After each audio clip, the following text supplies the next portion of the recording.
Halo guys, kembali lagi bersama gue Fadil dari Suka IT, dan pada video kali ini gue ingin membahas kenapa harga GPU bisa naik dan apa sih penyebabnya. Mungkin beberapa dari kalian mengurungkan niat market PC atau upgrade setelah melihat harga GPU naik, dan gue juga yakin banyak dari kalian yang menyalahkan miner atas kejadian ini, dan gak sedikit juga yang menjadikan harga cryptocurrency yang turun seperti Bitcoin sebagai acuan bahwa harga GPU juga akan ikut turun. Oke, asumsi tersebut tidak salah namun kurang tepat saja. Fenomena seperti miner hanyalah salah satu faktor saja yang menyebabkan harga GPU bisa naik. Justru faktor utamanya adalah chip shortage. Chip GPU dan CPU terdiri dari kumpulan transistor yang berasal dari wafer silicon. Nah, hal tersebut juga menjadi formula utama dalam menciptakan sebuah chip microprocessor, microcontroller, atau chip-chip lainnya yang supaya benda-benda seperti TV, smartphone, router, kamera supaya bisa berfungsi sebagaimana seharusnya, dan literally sih hampir segala macam benda elektronik saat ini membutuhkan sebuah chip. Apalagi benda-benda elektronik yang ditujukan sebagai smart device tentu membutuhkan sebuah chip microprocessor yang canggih.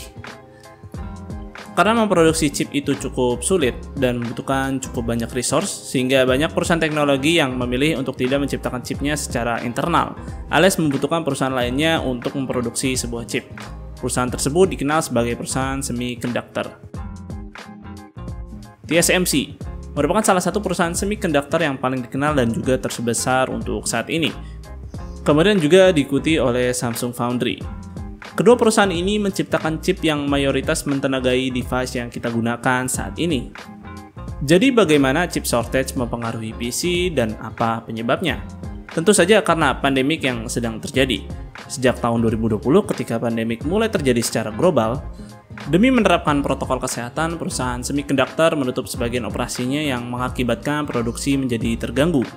Begitu juga dengan lockdown di beberapa negara sehingga cukup ketat dalam mengizinkan kapal dan pesawat asing yang masuk, dengan begitu jalur distribusi juga ikut terganggu. Nah, di saat produksi dan distribusi tersebut terganggu, justru kebutuhan akan PC terjadi peningkatan. Masa pandemik membuat orang-orang banyak yang bekerja di rumah sehingga butuh perangkat seperti laptop atau desktop yang mampu menunjang pekerjaan. Begitu juga dengan sekolahan yang mengubah kegiatan belajar mengajar menjadi daring, sehingga banyak anak sekolah yang butuh laptop atau tablet untuk bertatap muka dengan guru.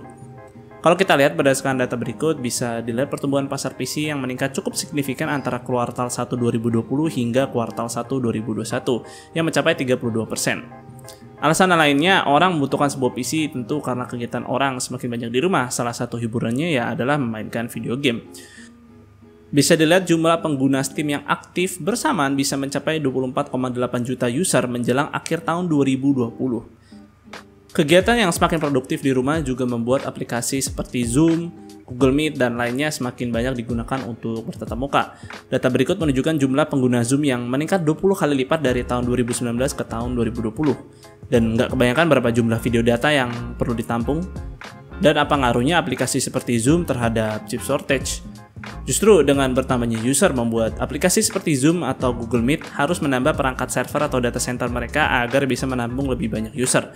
Dan tentunya perangkat tersebut juga menggunakan chip yang serupa seperti perangkat PC. Jadi kebutuhan akan PC di masa pandemik ini memang cukup tinggi, namun produksinya terbatasi di masa pandemik sehingga demand dan supply jadi tidak seimbang. Kebutuhan tersebut juga didorong oleh tren perilisan hardware-hardware terbaru yang terjadi di tahun 2020. Selain PC, kebutuhan orang akan entertainment di masa pandemik juga mendorong pembelian seperti konsol dan juga TV. Apalagi hadirnya konsol terbaru PlayStation dan Xbox di tahun 2020 yang cukup hype saat perilisannya. Setelah demand yang sangat tinggi menghujani industri elektronik, industri otomotif pun merasakan efek dari keadaan tersebut. Sensor-sensor yang ada di dalam mobil tentu membutuhkan sebuah chip supaya berfungsi. Apalagi mobil saat ini memiliki kemampuan remote access dari smartphone hingga integrasi AI di dalam mobil seperti fitur autonomous drive. Nah, tentu karena pesanan chip yang terus meningkat pada perangkat elektronik membuat industri otomotif harus menjaga kapasitas produksinya pada perusahaan semiconductor yang sayangnya semakin terbatas. Nah, situasi inilah yang membuat chip shortage terjadi. Faktor eksternal lainnya yang juga mempengaruhi chip shortage yaitu adanya kekeringan yang sedang terjadi di negara Taiwan, yang mana air sangat dibutuhkan dalam pembuatan chip.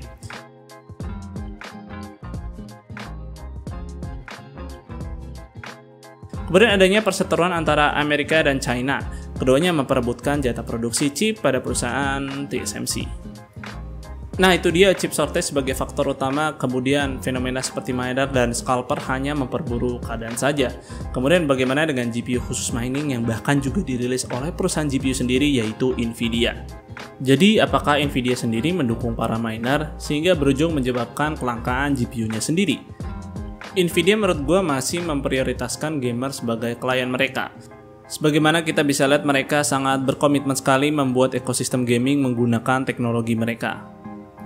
Kemudian dengan membuat GPU khusus mining akan memisahkan jatah GPU untuk miner dan gamer. Tapi rasanya agak percuma juga kalau GPU gaming terbarunya yaitu RTX 30 series juga punya kemampuan mining yang mumpuni. Solusi dari Nvidia sendiri adalah melimitasi kemampuan miningnya supaya RTX 30 series kurang diminati oleh miner. Walaupun awalnya kurang berakhir mulus, tapi kemudian Nvidia masih berusaha melakukan hal tersebut dan diimprove dengan metode baru yang diklaim akan lebih ampuh. Tapi kenapa nggak sekalian aja sih kemampuan mining pada GPU-nya di blok biar GPU Nvidia hanya untuk gamer saja, ya kan? Jawabannya ya tidak bisa, karena kegiatan mining berdasarkan blockchain sendiri yang nyatanya memiliki banyak manfaat di bidang lainnya yang tentu akan berdampak sekali jika kemampuan ini dibatasi apalagi dihilangkan. Kemudian ya tak bisa dipungkiri, Nvidia sendiri adalah sebuah perusahaan, jadi jika miner dapat memberikan keuntungan kepada Nvidia, kenapa tidak?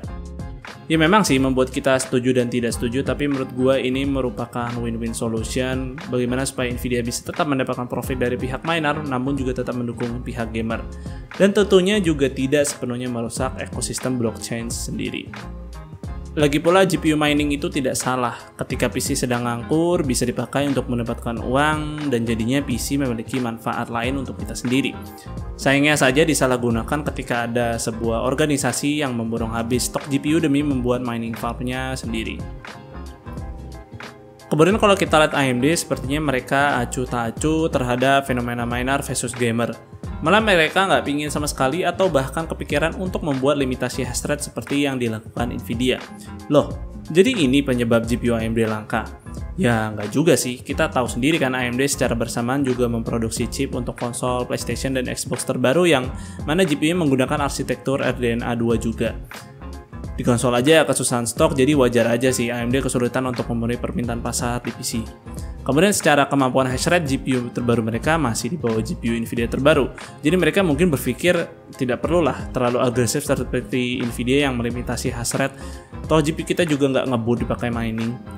Kemudian juga kemungkinan lainnya gue rasa dari cara bisnis model mereka yang serba open dengan apapun. Justru jadi bertentangan ketika membatasi salah satu teknologi. Jadi menurut gue AMD bukan acuh tak acuh, tapi ya lebih membebaskan kita aja sih dalam menggunakan produk mereka. Nah, pertanyaan selanjutnya adalah kapankah harga GPU akan turun? Chip shortage sendiri ada yang memprediksi akan terus terjadi sepanjang tahun 2021. Ada yang mengatakan hingga tahun 2022, bahkan diprediksi hingga tahun 2023. Memang tidak bisa dipastikan tepatnya kapan, tapi sekarang sudah mulai banyak gerakan dari berbagai institusi untuk membantu chip shortage yang sedang terjadi. Seperti Presiden Amerika Joe Biden yang mengatakan bahwa pemerintah Amerika akan menginvestasikan dana sebesar 50 miliar dolar kepada perusahaan semiconductor untuk mendongkrak produksi chip. Dan bahkan 12 miliar dolar sudah dipegang oleh TSMC untuk membangun fasilitas baru di Arizona yang akan mulai produksi pada tahun 2024. Kemudian Intel juga ikut membangun fasilitas semiconductor yang baru di Arizona. Dan menariknya fasilitas baru ini Intel akan terbuka bagi pihak ketiga yang ingin membuat chip. Yap, Intel akan membantu pembuatan chip selain milik mereka seperti chip ARM misalnya. Dan hal ini pertama kali bagi Intel untuk membuka fasilitas semikonduktornya bagi pihak ketiga yang selama beberapa dekade ini Intel selalu membuat chipnya sendiri dan tidak membuka fasilitasnya bagi pihak lain. Kemudian AMD juga berkomitmen untuk mendongkrak produksi GPU terbarunya. Namun gue sendiri di sini juga kurang paham bagaimana mereka melakukannya karena secara chip GPU mereka diproduksi oleh TSMC dan seperti yang gue jelaskan sebelumnya, kapasitas produksi pada TSMC saat ini sudah semakin terbatas. Apakah AMD akan membayar lebih TSMC untuk memberikan slot lebih banyak kepada AMD? Namun kalau begitu akhirnya juga berujung pada harga GPU yang tetap mahal untuk menutup biaya produksi dari AMD juga. Ya kita lihat aja lah komitmen AMD ini seperti apa nantinya. Untuk masalah cryptocurrency sendiri sih, gue rasa kedepannya value-nya akan terus meningkat dan kegiatan mining sendiri akan tetap eksis sebagaimana cryptocurrency menggunakan sistem blockchain yang mengandalkan kekuatan komputasi miner untuk menjaganya tetap berjalan. Namun kedepannya mungkin opsi mining akan semakin beragam sehingga bisa sedikit mengurangi opsi GPU mining. Seperti sekarang sudah ada ASIC miner khusus Ethereum yang kemampuannya sudah setara 32 RTX 3080. Kemudian sekarang ada Chia Coin yang untuk mendapatkannya hanya mengandalkan space pada storage saja. Dan terakhir, Ethereum 2.0 yang dikatakan akan beralih dari Proof of Work ke Proof of Stake. Jadi tak lagi mengandalkan mining untuk mengenerate koin baru dan direncanakan akan meluncur pada setidaknya akhir tahun 2021 atau awal 2022. Jadi intinya dari penjelasan yang panjang ini sih, harga GPU yang naik bukan hanya dikarenakan mining saja, melainkan secara global memang sedang terjadi chip shortage yang masalahnya tentu jauh lebih kompleks yang mengakibatkan tak hanya komponen PC saja yang naik tapi juga sektor industri lainnya yang juga membutuhkan chip. Perlahan tapi pasti harga GPU akan turun dan yang kalian perlu lakukan sekarang hanyalah sabar.